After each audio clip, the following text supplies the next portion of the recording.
Who can find a virtuous woman? For her price is far above rubies. Proverbs 31 verse 10. This proverb is another reminder of how important it is to find an excellent wife. It is both a reminder to men to look for such a woman, and to treasure her as a jewel. It is also a reminder to women of their importance as wives, that they should endeavor to be such a wife as is described in this passage. Matthew 11 verse 5 says, "The blind receive their sight, and the lame walk. The lepers are cleansed, and the deaf hear.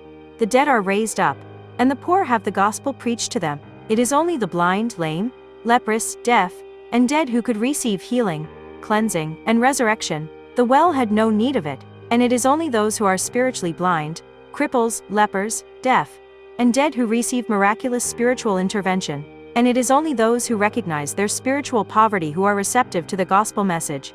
Devotion topic is the call. God had instructed Elijah to anoint Elisha as his successor. Elijah obeyed and carried out God's instructions. Elisha did not take time to weigh his options. He responded to the call immediately, running up to Elijah and declaring that he was ready to follow him. Elisha knew what the call was going to cost him. He would have to leave his family and everything he had grown up with, but he counted the sacrifice worthy of the calling and acted immediately. He prepared a farewell meal for his family, and when that was done he followed Elijah, becoming his right-hand man. As Christians, we have all been called to do something for God. We all have a part to play in representing God's kingdom and spreading the word of God to the world. This does not mean that you have to become a pulpit minister. Pulpit ministry is not the only way to serve God. When you read through the word of God, especially in the New Testament, you will find that people served God in many different ways. There were apostles, prophets, evangelists, pastors and teachers, ministers of help, people who assisted with administration, etc.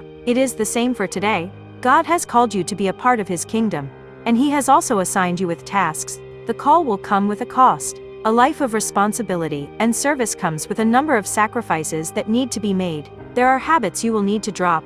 There are friendships that might need to end. There are opportunities you may have to turn down. But I encourage you to be like Elisha and many other men and women of God in the Bible who considered the call of God to be far greater than any sacrifice they had to make. They all encountered great things in their life while they chose to serve God. The same thing will happen to you when you choose to live out God's will for your life. You might not have to leave your family and your home in order to do so, but there will be things that you consider precious that will have to go. In the long run, however, it will count for so much more.